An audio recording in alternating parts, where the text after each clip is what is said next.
So today's quite a special day. I've got my Terence Higgins t-shirt on.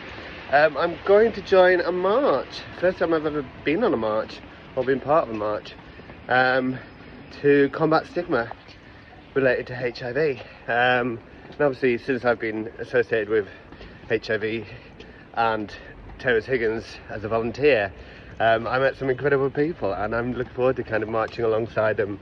When I was first diagnosed 7 years ago, I shied away from it. I just didn't want to be associated with it, didn't want to be seen out and about. There were some incredible people who were like campaigning for PrEP to be put on the NHS, and I remember I went along to one of the rallies and got photographed in it, and I felt really awkward, thinking, are people going to see, are people going to know that I've got it? But now everybody knows, so I can march along with pride. So here we are at the meeting point. I've got my placard. There's a lot to choose from. One's about sexism, racism, transphobia. Yeah, you get to pick your own little placard and make it up for you. Really excited actually. I was a bit like apprehensive and a bit nervous about coming down. But obviously I'm with my pals, some mates of mine are here as well. Looking really cool. Look how cool this is. They've got a drummer boys drumming, and girls obviously. Look how fantastic that is.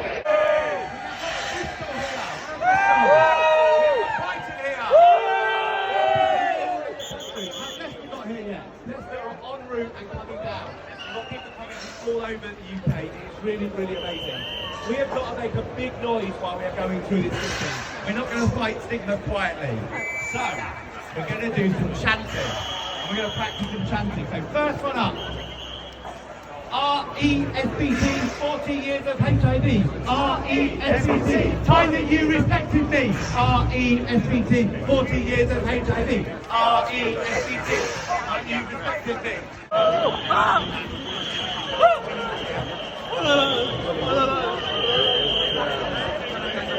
So we're off to a start. They're all behind me. Some drummers about to drum. It's very exciting. It's very, very rowdy. I mean, we're definitely competing with the football and the rugby today. So there we go. Look at the ball.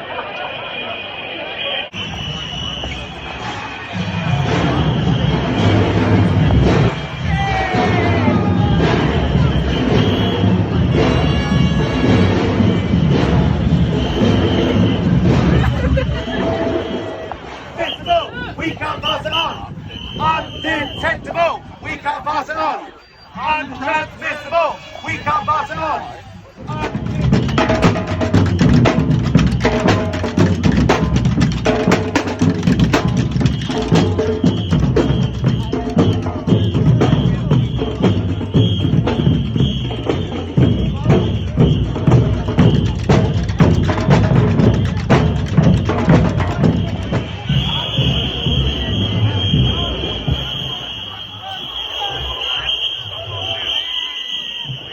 Got to Trafalgar Square and the rain's starting to chuck it down. How are you feeling, John? Hey!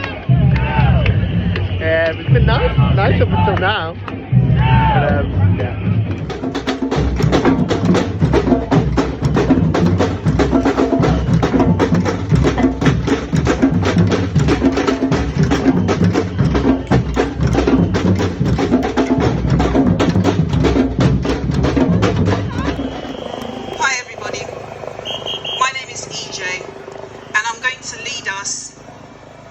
into the Vigil. So I just want to say a few introductory words. We've now come to the time of vigil and remembrance. We need to remember all the 40 million lives that have been lost to the AIDS pandemic over the last 40 years. And as we do this, our memories of the past will spur us into action in the present and give us hope for the future. So we're going to listen to some words from the past. I'm going to read something from the past, and then we're going to keep silence here in the present and commit ourselves to work and act for a future without stigma and discrimination. So I'm going to lead us by reading from Becoming a Man by Paul Monet. I only wish my ghosts were happier today after 17 years of real life. Not that the moment of our meeting ever loses its shine, or the knowledge that one will never again have to make do with shadows. But the fevers are on me now, the virus mad to ravage my last 50 T cells. It's hard to keep the memory at full dazzle with so much loss to mock it. Roger, gone. Craig, gone. Cesar, gone. Stevie, gone. And this feeling that I'm the last one left in a world where only the ghosts still laugh. But at least they're the ghosts of full-grown men, proof that all of us got that far, free of the traps and the lies. And from that moment on the brink of summer's end, no one would ever tell me again that men like me couldn't love. We keep silence.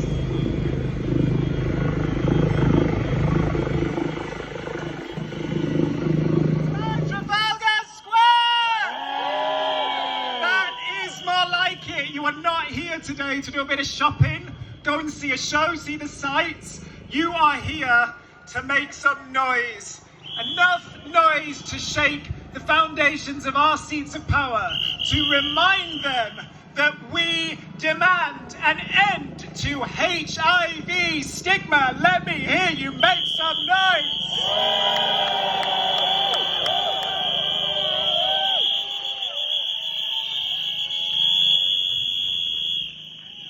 That's better.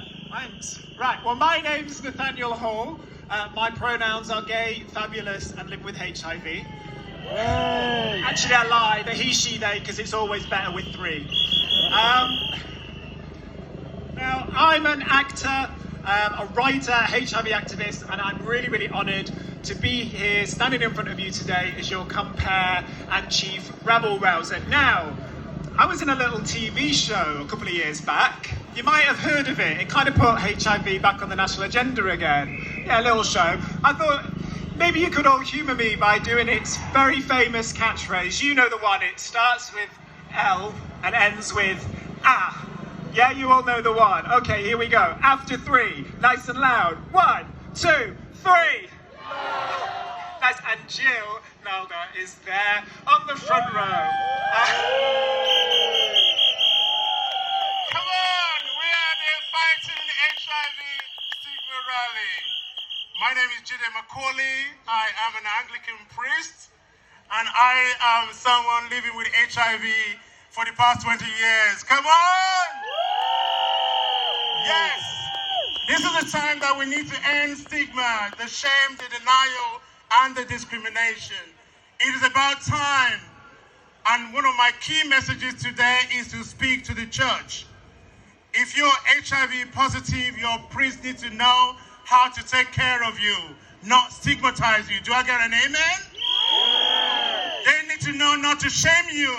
They need to know not to deny the fact that you're living with HIV and you're part of their community. It is important for us to also support people that are living with HIV in our congregation.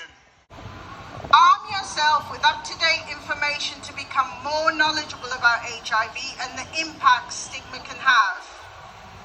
Test regularly, because in doing that you will inadvertently be contributing to my third and last point. Become an ally. Challenge stigma anywhere and everywhere you can, whether you're a person living with HIV or not. We are all affected by HIV, directly or indirectly, and we can all be a part of the movement to stop new HIV infections by 2030. Thank you to all of you who have come out to support the cause and continue to do so. To this, we say, end HIV stigma! Chair of the British HIV Association. And the fabulous Dr. Clara G-Snap, who is El Presidente of the BASH Association. Thanks for coming, everyone. All right. So great to see everybody here today sharing positive messages about living with HIV, but let's not forget that there are negative messages around not only living with HIV, but testing and preventing HIV, and we need to fight that. People are living with that internalised stigma every day, and we need to stand with those people and stop stigma around all testing and treatment and life with HIV.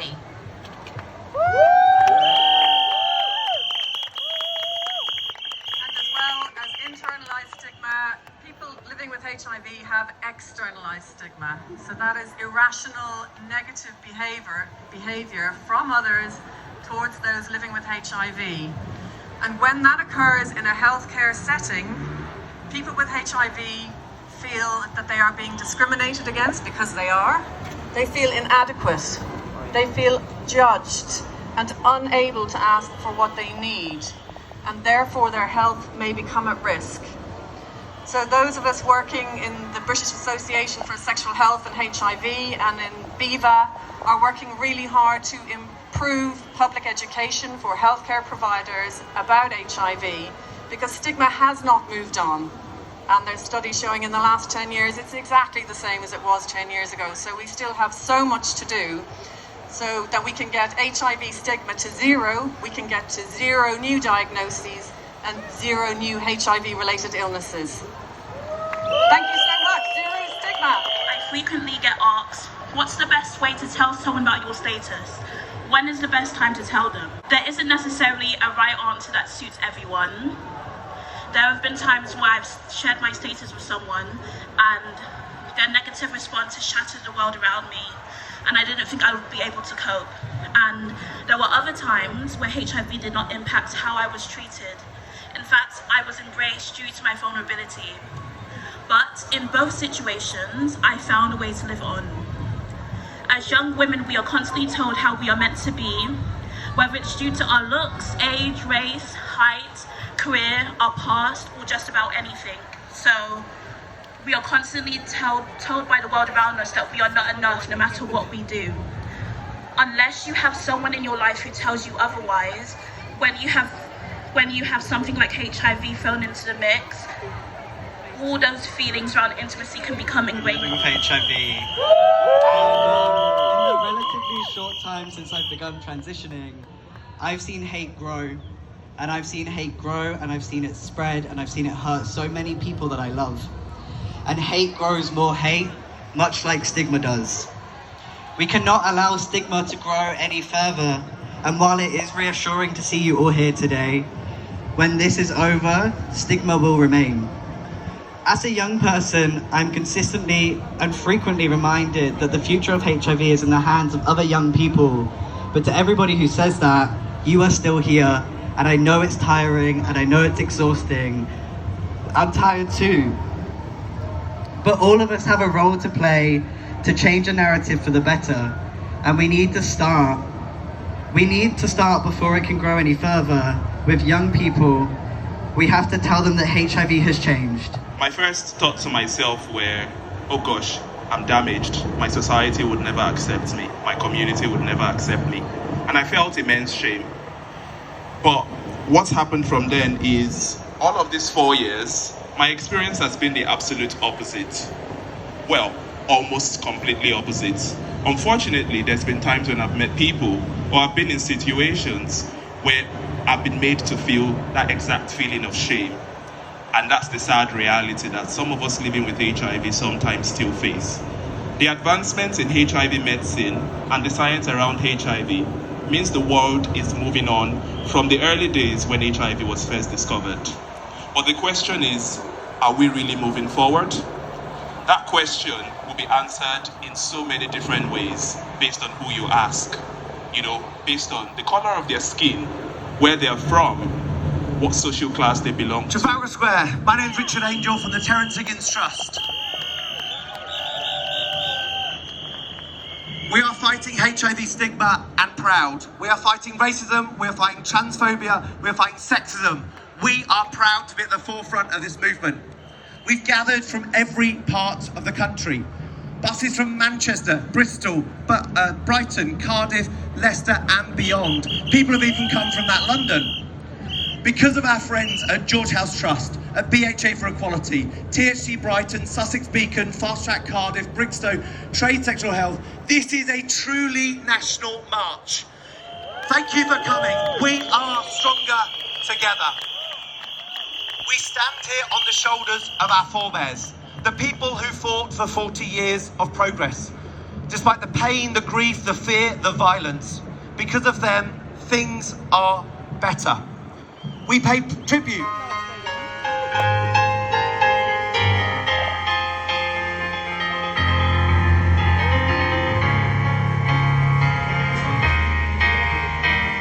When the sharpest words wanna cut me down, I'm gonna stand afloat, I'm gonna drown them out.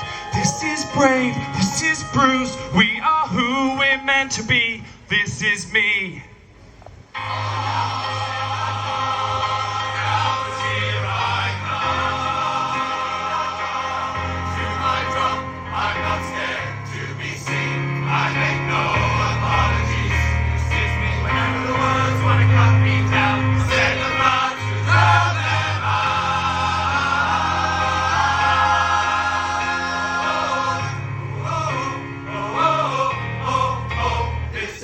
So my drinking ban lasted a whole week, but I think this is welcome, having a march and rally with my tribe, my HIV youth. It's been an amazing day, absolutely lacking, but yeah, now waiting for my mate Joe who's going to come down and celebrate with me.